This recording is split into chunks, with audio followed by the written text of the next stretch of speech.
Thank you, guys. So today, what I'll do is I'll cover Zillow Group. What is Zillow Group? What comprises it? I'll go over all of the machine learning use cases at Zillow Group. I'll talk about architectural patterns that we deploy across Zillow Group. I'll go over some of the models, and I'll actually go into a specific model and talk about our machine learning pipeline, touch up on data quality, and also talk about all the data that you can download right now or right after the conference to play around with. So Zillow Group's mission is to build the world's largest, most trusted, vibrant home-related marketplace. It's composed of 9 different brands, 6 consumer-related brands, 3 B2B brands. Trilia started over 10 years ago and was among the first to provide real estate information publicly available, such as home facts, transactions, prior sale information. At that time, you couldn't get that information without talking to a real estate agent. Zillow, which started around the same time, was the first to provide a free automated home valuation model, the Zestimate. It was really the kind of first time you can go to a home, look at a number, and as a buyer say, oh, this is a good starting point for this home. Or as a seller, this is a good price to start selling this home at. And the Zestimate is still a major investment area for Zillow. Street Easy and Naked Apartments specialize in the New York City market, and they're the leaders there in terms of for sale as well as for rent. HotPads is among the leaders in the nation in rentals, and realestate.com actually just launched a few days ago, and its focus is on first-time buyers. It's optimized to help first-time buyers buy their home, so check it out. Now, our B2B brands, MoreTech. MoreTech provides loan information from multiple lenders. Restly is our developer platform, provides developer APIs for users. And then .loop is doing kind of something revolutionary for, I'm sure many of you have been in the home buying process. Its goal is to make that process completely electronic and paperless. We're allowing kind of the mortgage parties, the agent, buyer and seller agents, the buyers and sellers and other parties kind of all involved in sort of in one loop. So there are many different machine learning use cases at Zillow Group. Personalization is about determining what are the homes, determining if you're a buyer or if you're a seller, and what are the homes that you should be looking at. And we surface that, we use machine learning algorithms, and I'll go into detail in that later on in the talk, but we surface that on the property pages, through email, push notifications, and other mediums. Ad targeting is also a recommendation-based system. This is about targeting, optimizing ads on social media, Facebook, Twitter, Instagram, as well as paid search, Bing and Google specifically. And it's also an optimization problem, but in this context, bid or price, how much you spend, is also a part of the optimization target. The Zestimate, as I mentioned earlier, is a automated home valuation model.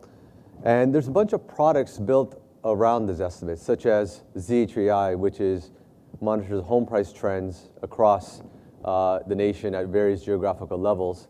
ZRI, which monitors rent prices at geographical levels. And then we have our Zestimate forecast, which predicts for every single home at various geographical levels what that particular property will be worth in a year's time frame. Premier Agent is our B2B program. Agents can sign up to be Premier Agents, and they have access to tools and services that allow them to be premier agents, super agents. And that's an important source of revenue for Zillow Group, as agents get access to impressions, 180 unique million monthly users. Mortgages, machine learning work about recommending. I mentioned more tech, and there's algorithms to recommend the right loans for the right users. And there's a bunch of deep learning work. Specifically, one example is extracting signal out of images on listings. For example, determining are there stainless steel appliances or high-end artwork that may influence this estimate. And those are signals that we use in this estimate to improve the valuation models. Social and content is about a news feed, building a recommender, surfacing event-level data. Demographics and community are using machine learning to determine what your kind of community features, such as a walk score, for example. And business analytics uses light machine learning, where it's more about answering ad hoc questions using a combination of SQL or Python. And finally, we have investment in forecasting home price trends, which I alluded to earlier. At a high level, this is our architecture, and I'll start on the left here. Data collection systems is about collecting data. And this is not trivial. There's lots of different database systems. For example, MySQL databases, Microsoft SQL Server databases, Hadoop systems, streaming systems, legacy data warehouse systems.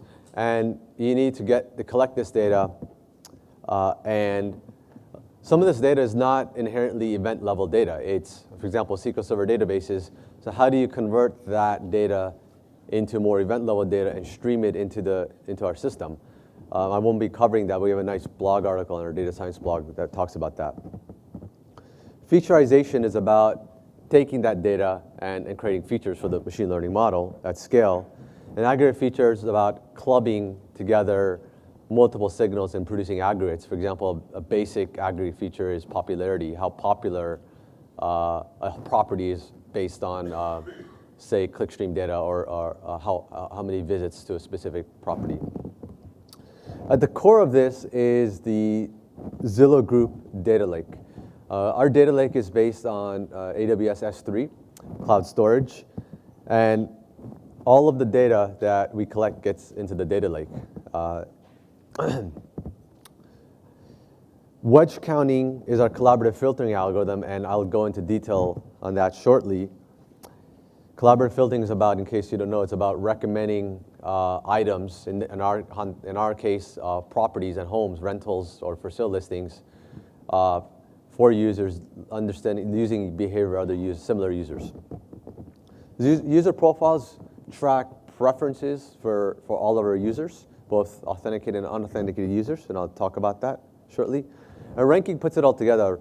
Ranking is another machine learning algorithms that takes user profiles, takes collaborative filtering algorithms, and takes those features, ranks it together, and produces the final output.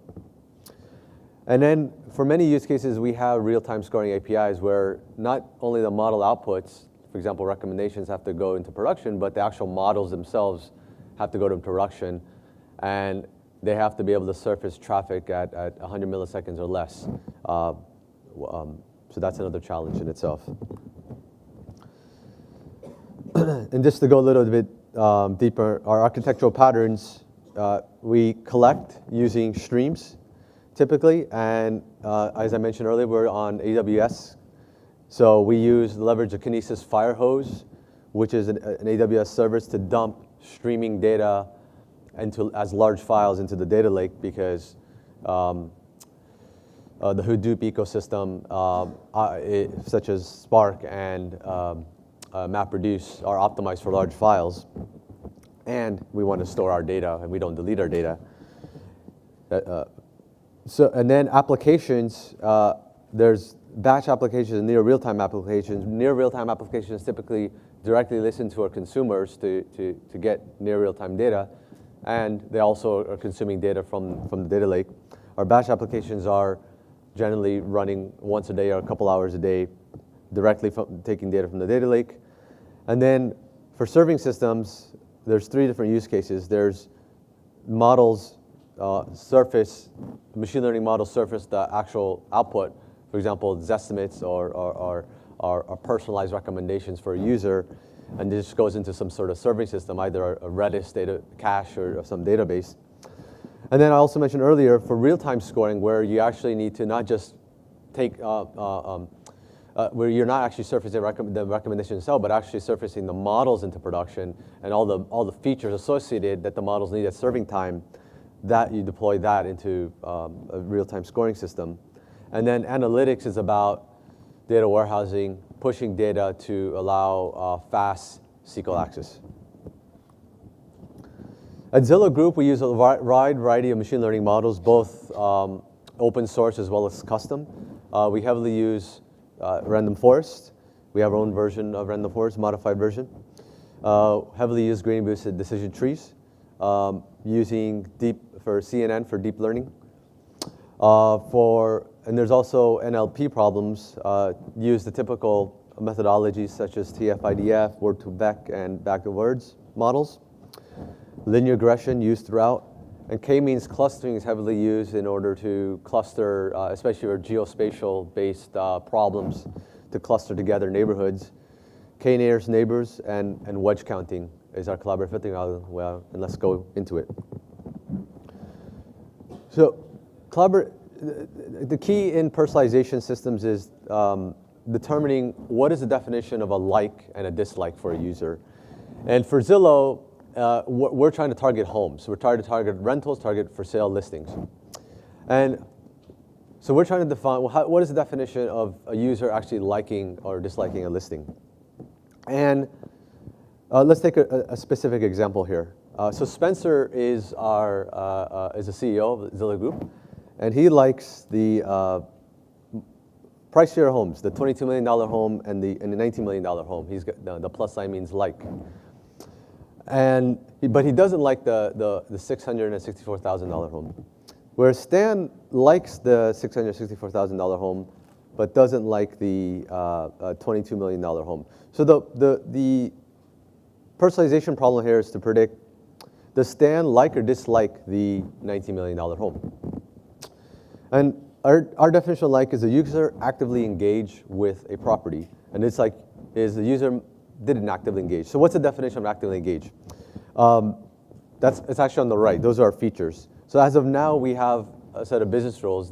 This part is not a machine learning model, but long term, like and dislike should be learned as well. But right now, it's a set of business rules where we look at how many visits the user has gone to the property, the number of views.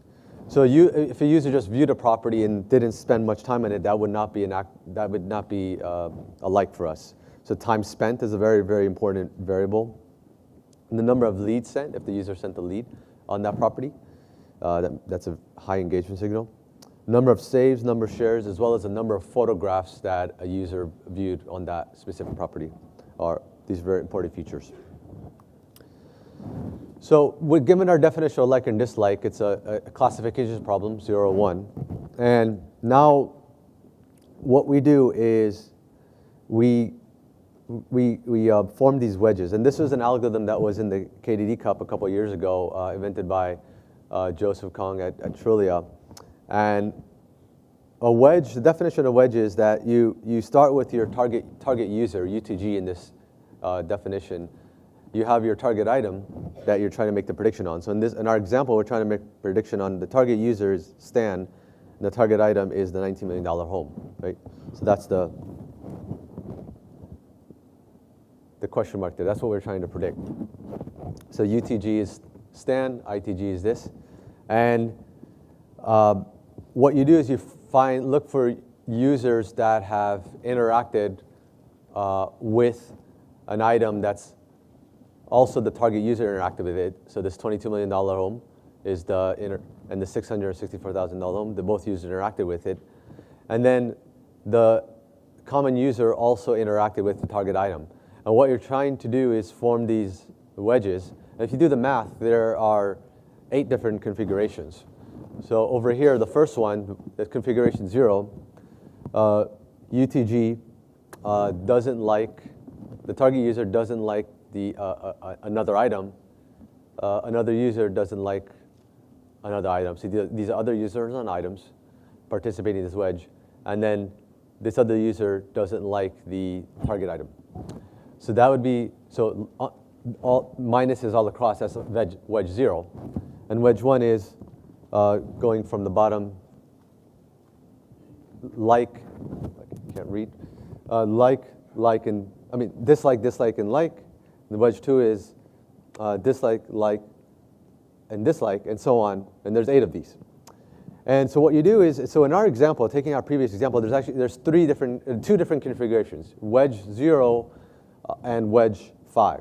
So wedge 0, I mean wedge 3 is over here, and you can see that is dislike, like, and like, where in this example, that's exactly what's happening here. Stan doesn't like the $22 million home. Spencer likes it, and Spencer also likes the $19 million home. So that's wedge 0. So all we do is we increment, these are counters, so we increment the counts. You count these up. And after taking your data set and counting these up, what we do is you have 8 features, and we actually have a total of 16 features. We've added 8 additional features where we normalize those counts. So those are raw counts, the first set of 8 features, and then we normalize the next set of 8 features by dividing it by the degree product of the number of nodes, edges that point to the target item and the target user.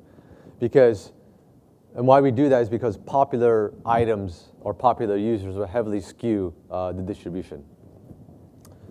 So we have these 16 features, and our data set will look something like this, that your user ID is Stan, property ID is $19 million, and you'll have these 16 features over here, and it's a supervised classification, whereas we, in this example, we don't know the answer, but we'll take the ones where we know the answer, train it with the gradient boosted classifier.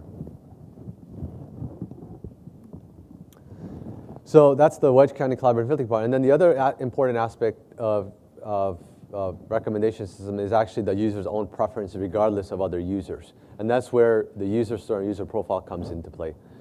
So the user profile, what we do is we take signals from search, signals from the website, what users are interacting with, signals from email, search queries, mobile app, and we collect that all with our data collection systems.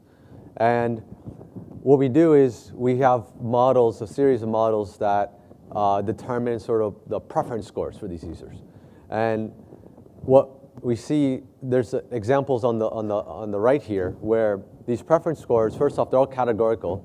So you have bathroom, for example, 0 bathroom, 0.5, so on, bedrooms, price. And notice how price is actually a numeric feature, but we categorize it. So it's categorical variables, use code and zip codes. And so every item, an item in our context is a property. Every property will have these the same feature set. And because a property can only be, for each category, can only be one of these, assigned to one of these variables. For example, a property can only be a 4-bedroom. It can't be also a 1-bedroom. So all the variables will set to 0, and only one of them will set to 1 for the properties. And what we do is, for the user profile, essentially this same feature set, and series of models take their signals and compute scores for these features. And here's an example at the bottom. For this fictitious user, this user has highly preference to 2 bedrooms. This user, if it's a buyer, is looking for a 2-bedroom home. But we also think that user likes 6-bedroom homes as well too, leveraging all the signals available to us. And just like the wedge counting algorithm, this will be a binary classification. So we'll have all of our labels that we have here, property, the user ID, and we will set this to 0, 1 based on the data set we have.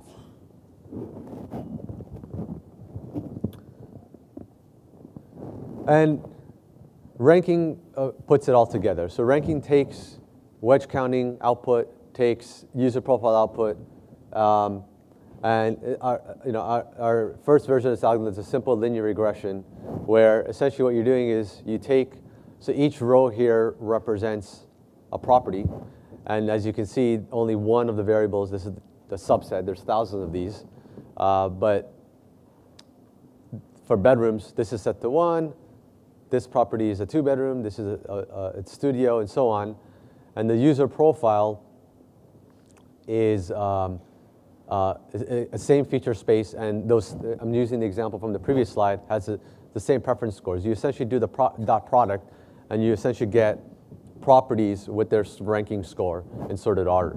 Now, the linear regression also has a bunch of other features, such as we have age decay to penalize properties that are older, listings that are older, and other additional features. So now we've talked a little bit about the model. I'll go into how our machine learning pipeline looks, training and scoring all these models. So as I mentioned earlier, you collect data. You collect data in near real time. And the data includes user signals such as site usage data, mobile app data, as well as property data, such as we take data from the counties, public record data, listing data, for example, from MLS, and stream that into our system. And then we use Spark, Apache Spark, as our data processing, distributed data processing pipeline, which to train, we take the user behavior signals and we store them in our user store, which is HBase. So you can do random access lookup to get all the user signals for this specific user across different channels. And then we also create a reverse index using Redis to store that reverse index. And so the user store is keyed off of user, and the reverse index is keyed off of property. And this is important for the wedge counting algorithm, because in wedge counting, you have to look up all the users that interacted with a property. So that needs to be a very fast lookup. So that's what the reverse index is for. Then we take this data, create our training data sets, which is over here. Again, this is all Spark. Create our data sets, data frames, store them into S3, our cloud storage system. And the data sets in this example will be those user preference scores, or it'll be the property data with their features, or it'll also be the wedge features. And then we train using our models in an automated fashion, and then the output are a set of models here. Scikit-learn we're primarily using. And then for scoring, what we do is we use the active listing data. So we're trying, in this example, we're trying to predict homes for sale for the user. So you take active listing data, create your scoring data set, again, those wedges and those property features. And then taking the model that we train, we will then score using those models to make our actual recommendations per user. And the output goes into actually a Redis cache. There's also a real-time scoring use case, but I will not have that in this talk. That's a big topic on its own. I want to touch up on data quality. So data quality is critical to us, and really critical to any machine learning application. And it's actually quite a challenge. It's not simply having a golden data set, running unit tests, regression tests. It's actually a lot more complex. The data is, talking about petabyte scale of data. We're talking about streaming data. We're talking about batch data. Batch data, different varieties. Some comes in every hour. Some comes in days, weeks. And you need to be able to detect problems in your data at scale and then have systems that tell you right away so you can go and fix those problems. So that's what these pipelines do. They're actually, a lot of these we're actually using analytics. For example, ARIMA models to forecast what we think the value of this specific field, or what we expect the amount of data should be. We forecast that, and then what comes in, does it match our forecast, our expectation? Those are the sort of things we're doing. So they're not simple checks. So To summarize, we look for, we do data integrity checks. What data do we expect? And I give you an example of that. Outlier detection is very important.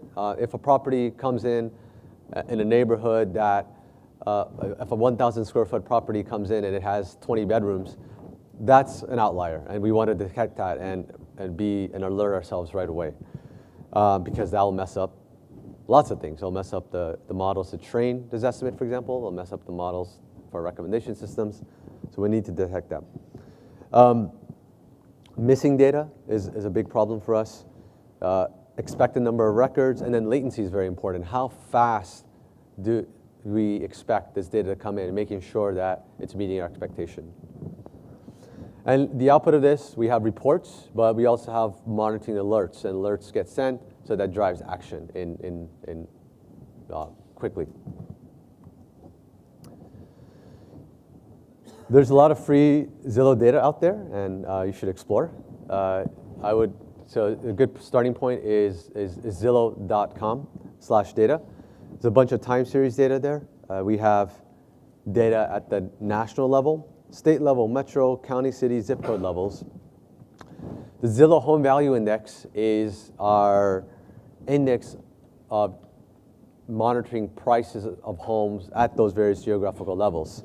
You can look at it nationwide. You can look at it to a specific neighborhood. And we've sliced the dice data by the top tier, bottom, and middle tier, top, middle, and bottom tiers. By use code, you can look at just single-family data. For example, I want to look at, look in Brookline, single-family homes. What is the change in prices, for example? Median home value per square foot. Our rent index is very similar, but based on rentals. You can slice in data by multifamily, look at the median price, median list price. And other metrics, median list price, the price to rent ratio. So if you're buying a investment property, I think that's a very useful data set to see if it's a good investment. Homes foreclosed for sale inventory, the age of the inventory, and negative equity is actually not looked at much, but very important for understanding how homes will do in a certain area. And a lot more data, so check it out. On the right side is our new program called Z-Tracks, Zillow Transaction and Assessment Dataset. And this is more than 100 gigs of data. It's got almost 400 million public records for almost 3,000 counties. There's about 3,000 counties in the US. And 20 years of data, 20 years of deed transfers, which are sale transactions, mortgages, foreclosures, auctions, tax data, and home fact data. And if you have access to the data, there's the email address to get access to this data. It's typically access will given if there's it's for research and academic purposes. Thank you very much. Those are our blogs. A lot more details on our blogs. Our data science blog, Zillow.com/data science, Trulia, and we are hiring a lot. And if you like this presentation, or even if you didn't like this presentation, please join us. And yeah, we're hiring machine learning engineers, data scientists, product managers, data engineers. And one more thing before we conclude the event. Something that we at Zillow are very excited about that has been in the works on for many years. I can't share all the details, but this data scientist will have the opportunity to make an impact on one of the greatest algorithms in real estate, the Zillow's estimate. Check out the website right there, Zillow.com promo/Zillow price. Stay in touch and be the first to hear the news. Thank you.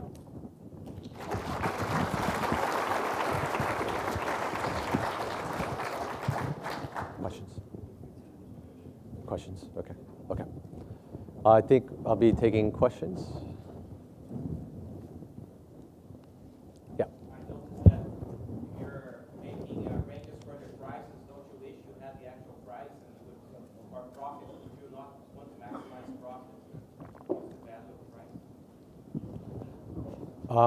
I think, let me repeat the question to make sure I understand. I think the question is, you're talking about for the recommendation algorithm. Yeah, as a feature. Price, the price has ranges of price instead of the actual price. Which is what we do. Those categorical variables are price ranges. So there was an example where it showed 125K to, I think, 150K. So it's that price range, not the specific price is used as a feature. Yep. Yep. What is the size of the user base and the inventory of properties? Our size of our user base, Zillow Group has 100 million unique active users coming to our sites on a monthly basis. And regarding our inventory, the number of properties, 140 million. So if you run this for all users and I don't care what profit you make model.